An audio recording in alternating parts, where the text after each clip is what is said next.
Díochait, a Mary, tá súil agam go bhfuil tú go maith a chara. Tá an-tionchar ag na focail a úsáid míid. Mar a dúirt ar bhile díal, Séamus Heaney. Nuair atá na focail agad, gheobhaidh tú an slí. Conas a labhraíonn tú leat féin. Annéir tú, is féidir lom fólam. Tá ag buint taitneamh as an dúchláin. Is féidir lom rudaí deacra a dhéanamh. Tá mé bródúil as sam héin. Tá mé i gcónaí ag fás. Tá sé ceart go leor botúin a dhéanamh. Táim buíoch as mo bhotúin, mar tá spáinnn siad iarracht. nó annéir tú, táim go dona ag teangacha. Tá mé róchean, tá mé amadach. Ní féidir lom é a dhéanamh. Déanann sé difriocht mhór na focail a raibhníonn tú.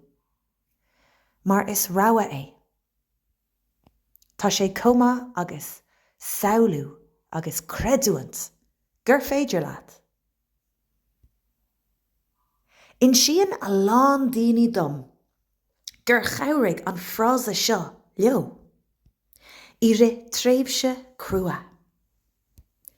Tá sé seo sealadach.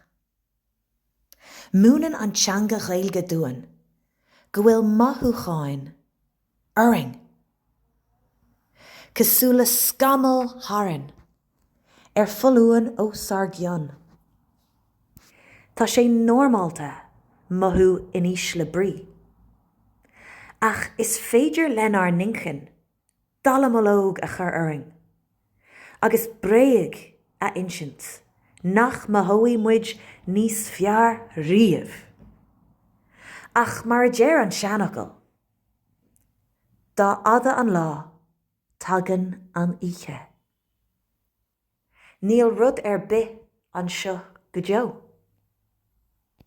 Tá brón orm. Ma híon ma galtaí go bhfuil laias sna smuointe seo. Tá tuiscint ruchasach. Mar a tharlaíonn sé. Is minic a thuairis cían mic léan celtach, levéal arda, sásteachta, síl. Mar gheall a ran fortíocht, ghawan, I dteangacha simúla, star agus cultúr.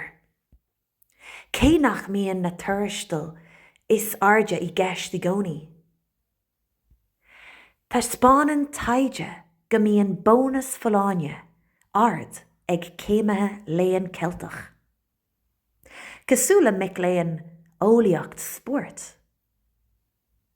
Agus go gcuireann siad cólíonna pársanta agus tuiscint chultúrtha os cionn gnóachan airgeadais a bháin.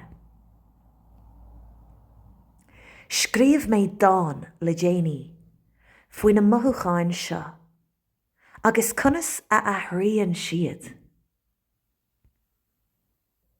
Bíonn léitheanta nach duigim foic, níl flusc ná fón, má híam cac.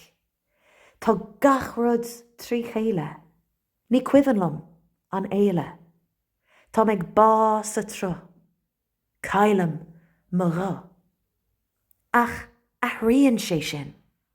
Tagan an tátha sa rais uirring. Bíonn léitheanta eile, le hinspráid is soléireacht d'intin.